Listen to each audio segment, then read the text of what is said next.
text arrived at 6:51 on a rainy Wednesday morning. I was sitting in my Vancouver kitchen, coffee halfway to my lips, when my phone buzzed. Cameron's message lit up the screen. Dad died last night. Heart failure. Everything's mine per the will. You inherit nothing. Contest it and I'll bury you in legal fees. My coffee mug slipped from my hand and shattered across the tile floor. Not from grief, from instant recognition. Something was very wrong. I grabbed my phone with shaking fingers and called Harborview Senior Living immediately. The receptionist answered cheerfully. Mr. Ashford? He's in the dining hall right now. Had pancakes this morning. Would you like me to transfer you to his room? My heart pounded in my chest. Dad was alive. Cameron had just tried to fake our 85-year-old father's death. I steadied my voice and texted back. I'm devastated. When's the service? I'll fly in immediately. I needed time to investigate. Cameron couldn't know I'd already discovered his lie. Whatever he was planning, it was massive. And Dad was in danger. I drove to Harborview within the hour, my mind racing through possibilities. None of them were good. When I entered Dad's room, my stomach dropped. Bernard Ashford sat by the window, staring blankly at nothing. I said his name twice. He didn't respond, didn't even blink.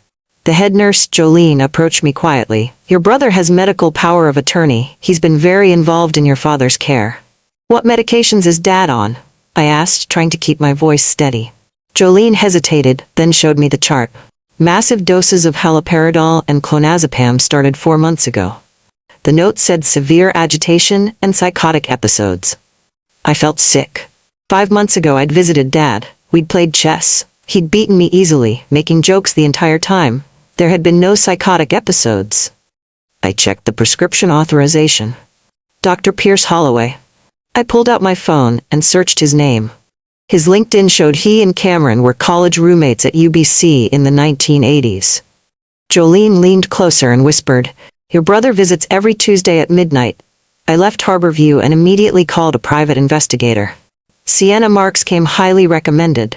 I explained everything. The fake death text, the medications, the suspicious doctor.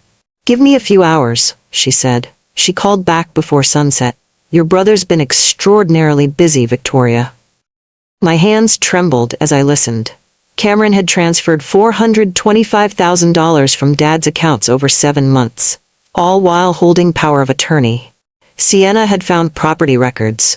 Cameron purchased a waterfront property in Tofino 3 weeks ago, $680,000. Paid in full with Dad's money. The title was in Cameron's name only. There's more, Sienna continued. A villa in Cabo San Lucas, Mexico. Also his name. Also your father's money. Purchased 6 weeks ago. I felt the room spinning. Cameron wasn't waiting for inheritance. He'd been systematically draining Dad while keeping him alive and drugged. One more thing, Sienna said. Your brother booked a one-way flight to Mexico, Friday morning. That's 36 hours from now. I called my daughter Naomi immediately. She was a marine biologist in Halifax, 3 time zones away. Mom, it's barely 7 there. What's wrong? I explained everything in one rushed breath. There was a long silence on the other end. Mom, Naomi finally said, her voice strange. Uncle Cameron called me 3 weeks ago. My heart stopped. He said you were showing early signs of Alzheimer's. He asked if I'd be willing to testify that you were becoming financially irresponsible.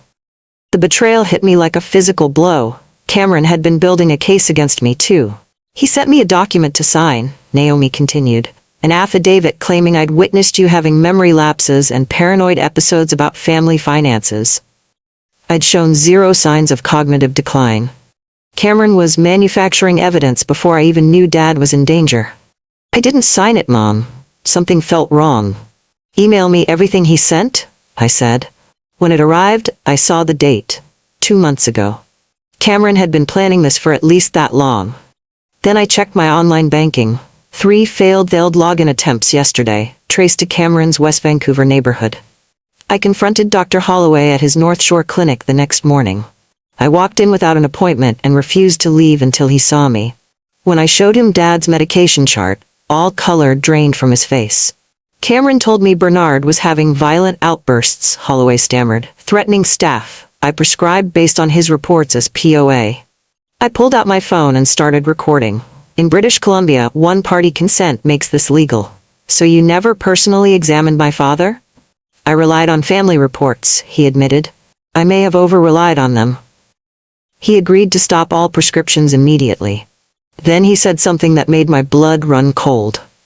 Cameron asked me about compassionate sedation protocols 10 days ago. He wanted to know what dosage would peacefully transition someone in their sleep. Cameron wasn't just stealing money. He was researching how to kill Dad and make it look natural.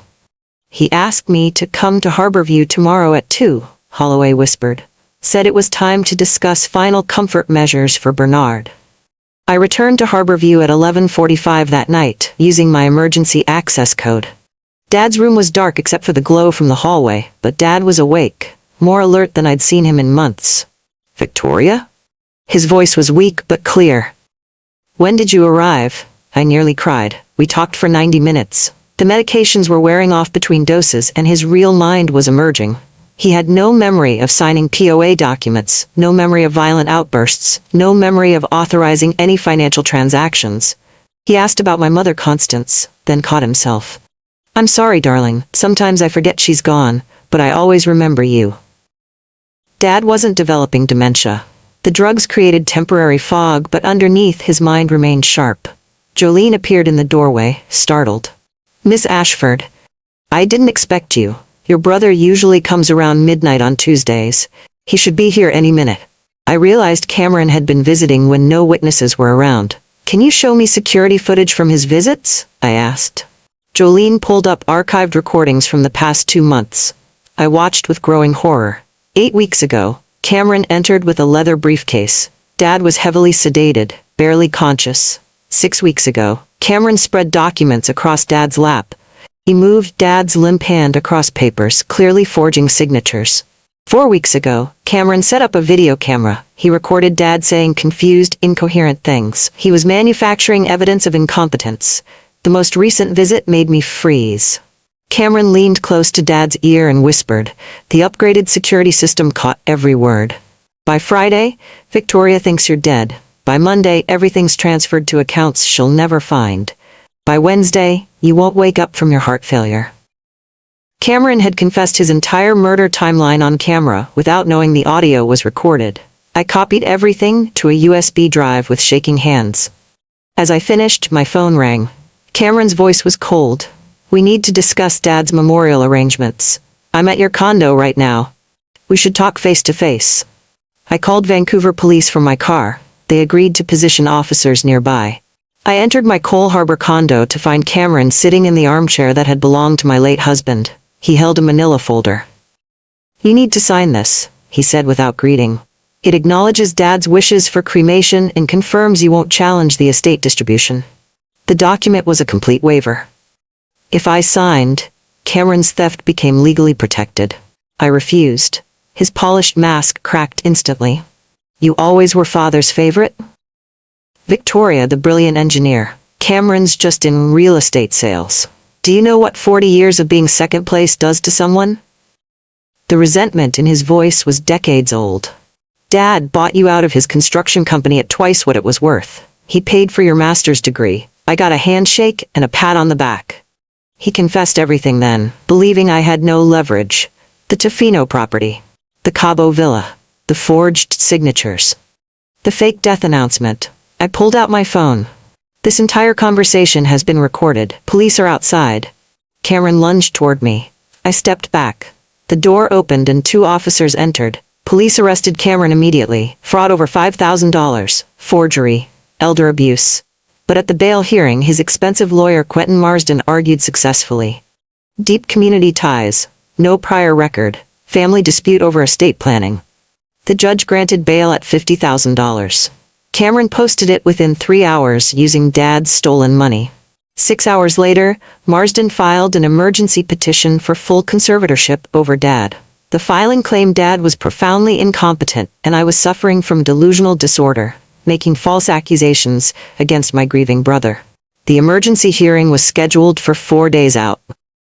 If Cameron won conservatorship, he'd gain total legal control over Dad's medical care, finances, and living arrangements. He could legally bar me from all contact. I sat in my car outside the courthouse, trying not to panic. Then my phone buzzed. An anonymous text, "Your brother has a partner you don't know about. Check your father's former attorney. Someone who knows where all the money is, minus a friend." I had Sienna investigate Theodore Paxton, Dad's former attorney. They'd had a falling out 8 years ago over a disputed contract. Sienna pulled phone records. Cameron had been calling Theodore twice weekly for 9 months. I went to Theodore's Yaletown office unannounced. He was immediately defensive when I walked in. "Your father cost me a major client," he said coldly. "Cameron's simply correcting decades of your father's financial arrogance." The pieces clicked together. Theodore wasn't just helping Cameron. He had his own agenda. Cameron had promised him 25% of Dad's estate to create legal documentation showing Dad was incompetent and had always intended Cameron to inherit everything. Theodore revealed the full scope. Cameron hadn't just stolen $425,000. There were offshore accounts Theodore helped establish. Total theft, nearly $1.8 million. Then Theodore smiled cruelly. "But you're too late. The death certificate is being processed through a contact at Vital Statistics. Bernard will be officially deceased by tomorrow afternoon. The body's waiting at Evergreen Memorial Gardens." I called police immediately. They coordinated a raid on Evergreen Memorial Gardens. Officers found exactly what Theodore described, a substitute body. Unclaimed remains Cameron had purchased through a bribed mortuary director. Other officers rushed to Harborview with me. We burst into Dad's room to find Cameron standing over him with a pre-filled syringe. Dad was unconscious. Police tackled Cameron. Paramedics assessed Dad frantically. His pulse was weak, breathing shallow. The syringe contained a massive overdose of potassium chloride, designed to mimic heart failure. Cameron had administered part of it seconds before we arrived. Dad was rushed to Vancouver General Hospital in critical condition. Doctors placed him in a medically induced coma to prevent brain damage. "The next 72 hours will determine if he survives," the medical team told me. "We don't know what neurological damage may result." I sat in the ICU waiting room, holding Dad's watch and wedding ring. I didn't know if he'd ever wake up. A Harborview nurse approached me. "This was in your father's room. He gave it to me 8 months ago." She handed me a sealed envelope marked for Victoria, private. I opened the envelope with trembling hands. Dad's handwriting covered the page, dated 8 months ago, before the heavy medications started. "My dearest Victoria, if you're reading this, Cameron has done something unforgivable. I've suspected for some time he was capable of this. I've been documenting his POA abuse for months, pretending to be more confused than I am to see how far he'd go before his conscience intervened. I was wrong to test him. I've recorded everything in a safety deposit box at Coastal Credit Union, Granville Street Branch. Box 1847. The key is taped inside the hollowed-out spine of the chess book in my room at Harborview. Retrieve these documents. Trust your instincts. I love you more than words can express, Dad." Dad had been conscious and gathering evidence the entire time. I retrieved the key from the chess book and opened the safety deposit box. Inside, voice recordings of Cameron's midnight visits, photocopies of forged documents. Banking records, Dad secretly photographed. A holographic will dated 1 year ago, leaving everything to me. Dad had also documented Cameron's previous misconduct. Embezzlement from Mom's estate 12 years ago when she died. The final item was a micro SD card labeled Cameron's True Partner.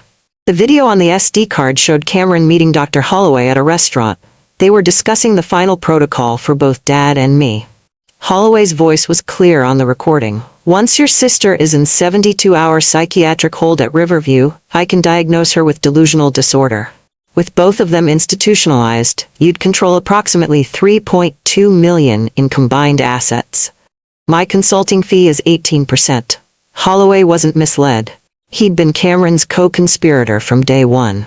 I delivered the evidence to Crown Counsel. Holloway was arrested at his clinic within hours. His medical license was suspended, pending criminal investigation. During interrogation, Holloway revealed a fourth conspirator, Fiona Blackwell, a notary public who'd witnessed and authenticated Cameron's forged documents, knowing they were fraudulent. Police raided her office and discovered she'd helped Cameron create 9 shell corporations to launder Dad's money through fake business transactions. The total theft wasn't 1.8 million. It was 2.6 million. Cameron had systematically drained nearly everything Dad had accumulated over 60 years. While I was at the police station, the hospital called. "Your father is showing signs of consciousness. Come immediately." I rushed to ICU. Dad's eyes were open, focused but weak. His first whispered words destroyed me. "Did you find the box?" I broke down, gripping his hand.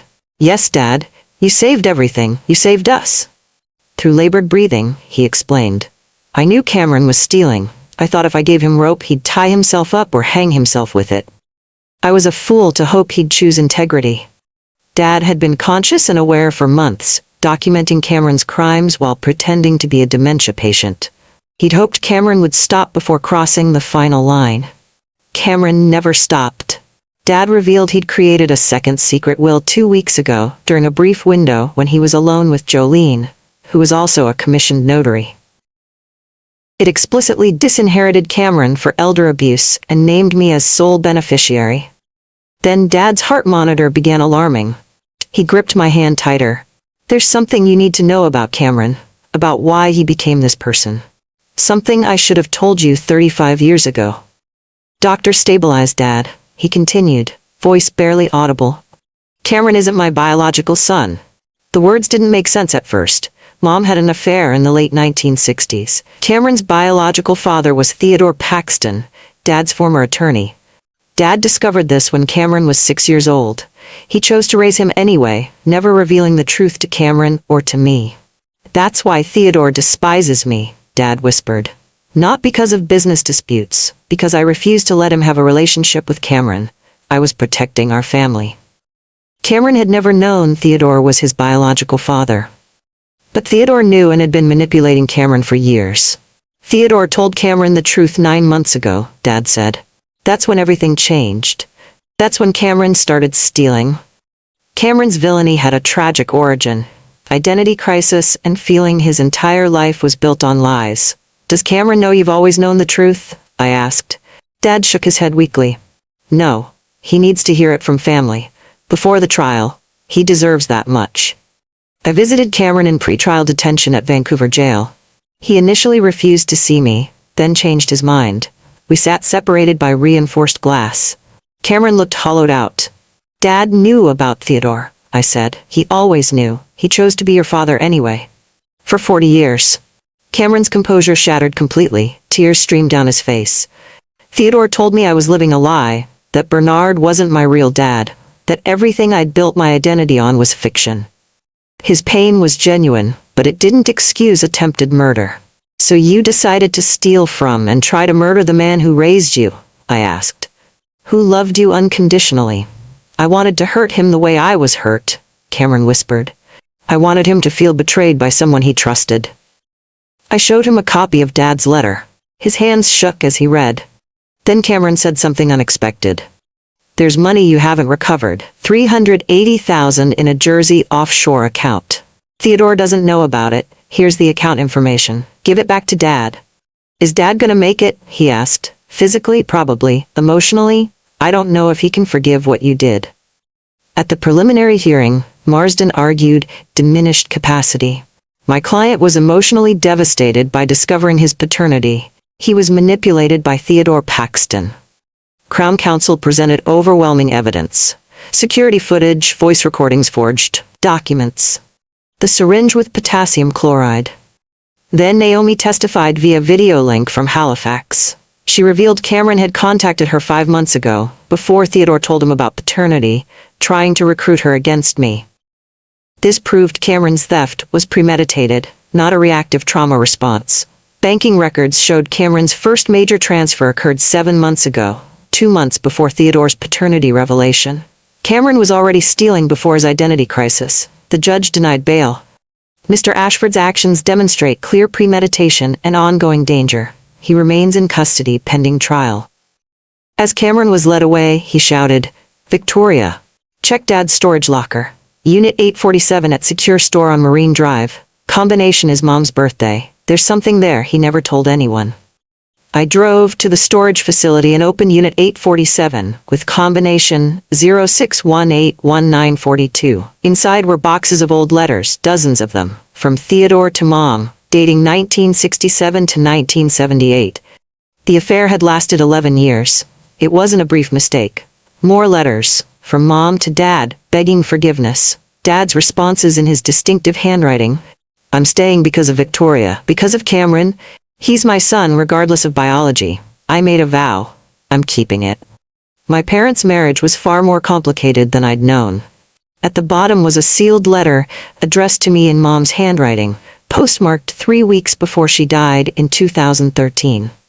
Victoria, if you're reading this, Cameron has learned the truth, and something terrible has happened. He always sensed something was different. Children know. That's why he sought Bernard's approval so desperately. I should have told him myself. I was a coward. Please don't let my mistakes destroy what's left of our family. Your father is a better man than I deserved. Mom had predicted this catastrophe 12 years ago. At trial, I delivered my victim impact statement. My brother didn't just steal money. He stole Dad's dignity by keeping him chemically imprisoned for months. He nearly stole Dad's life. I looked directly at Cameron. But I also understand the pain that drove you, the pain our family created through decades of secrets. That doesn't excuse attempted murder. It explains the rage behind it. I surprised the courtroom by requesting 10 years with mandatory counseling rather than the maximum 18 years Crown Counsel was seeking. I want accountability, not destruction. Cameron needs to face what he did, but he also needs help understanding why. The judge took the motion under advisement. Outside the courthouse, I found a note under my windshield wiper. You're too soft. He deserves to suffer like Bernard suffered. I'll make sure justice is really served. TP. Theodore was threatening Cameron from his own jail cell. I alerted police immediately. They discovered Theodore had been smuggling messages out through his lawyer, coordinating an attack on Cameron. Police intercepted Theodore's former paralegal outside the courthouse with a concealed weapon before violence occurred. Theodore's arrest for conspiracy to commit assault revealed more crimes. He'd been embezzling from his law practice for years to fund Cameron's schemes. He now faced 12 to 15 years. Cameron learned I'd prevented Theodore's attack. A guard told him, "Your sister saved your life.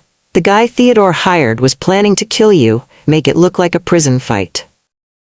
Cameron sent me a letter through his lawyer. "I don't deserve what you did.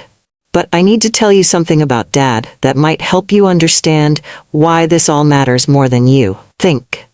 I visited Cameron one final time before sentencing.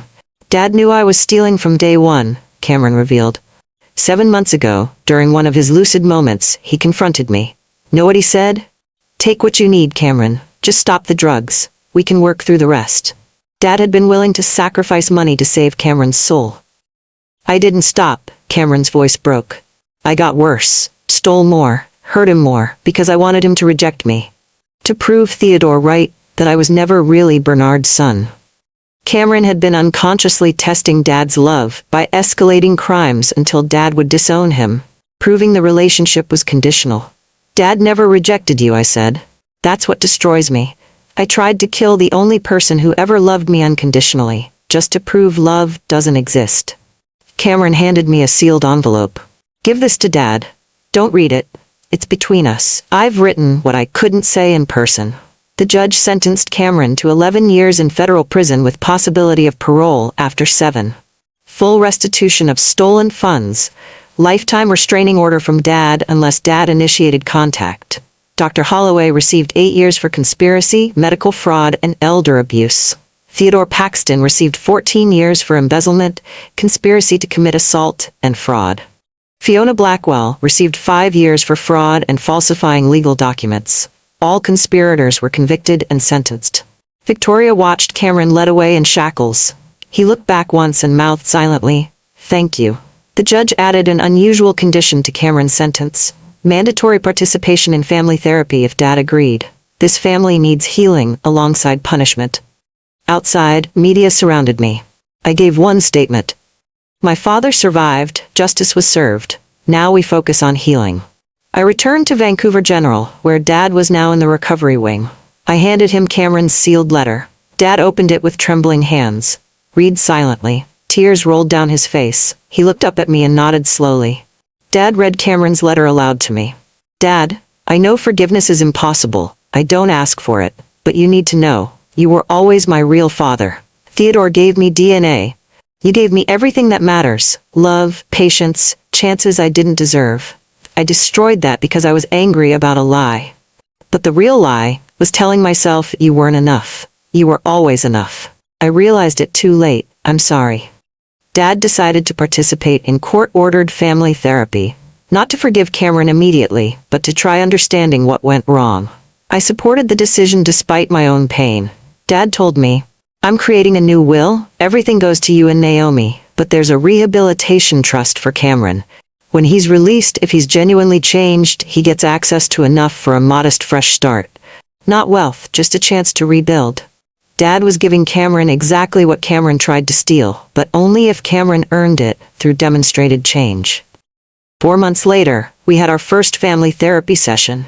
Dad via hospital video, Cameron via prison video conference. The therapist asked Cameron why he was really there.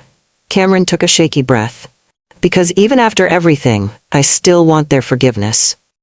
And I don't know if that makes me human or just pathetic. 18 months passed. Dad recovered and lived in an independent seniors apartment. I visited 4 times weekly. Cameron was in year 2 of his sentence. Monthly therapy sessions continued. Slow, difficult progress. I used recovered funds to establish the Ashford Elder Safety Initiative. It provided legal assistance for seniors fighting financial abuse, named for both my parents. Naomi relocated to Vancouver and co-directed the foundation. Grandpa Bernard's story can prevent others from suffering the same, she said. Theodore died in prison from a stroke. His obituary mentioned no survivors. I felt unexpected sadness for a man who destroyed himself through bitterness. I received a letter from Cameron. He'd completed correspondence courses in gerontology and elder law.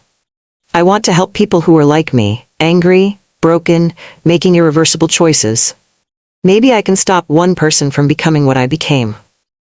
Cameron was genuinely transforming. I visited Dad. He was writing at his kitchen table. Memoir, he explained.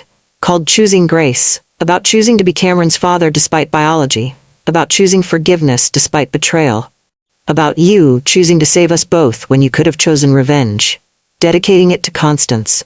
She made mistakes, but she loved all of us. I sat in my Vancouver kitchen, the same place I'd received Cameron's text 2 years ago. Morning coffee. Rain falling outside just like that terrible Wednesday.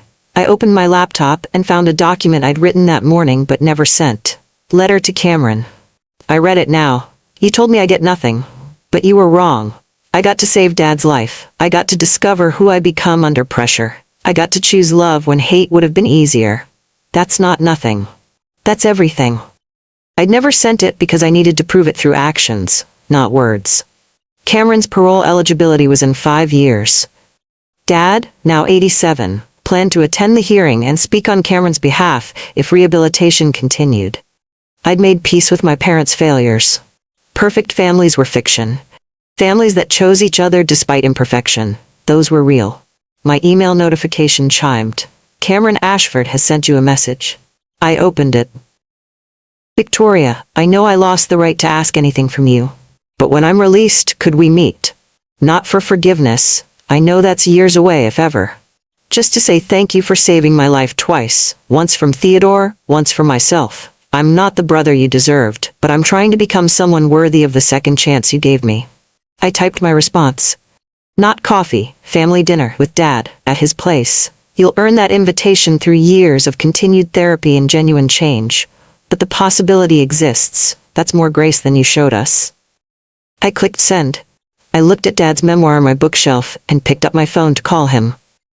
Dad, I think healing is possible. Eventually. His voice was warm and steady. It already started, sweetheart. The moment you chose to save him instead of destroy him. I pulled up Cameron's original text from 2 years ago. Dad died last night. Everything's mine. You get nothing. I smiled and deleted it permanently. I never needed to keep it. The evidence was in my choices, not his cruelty.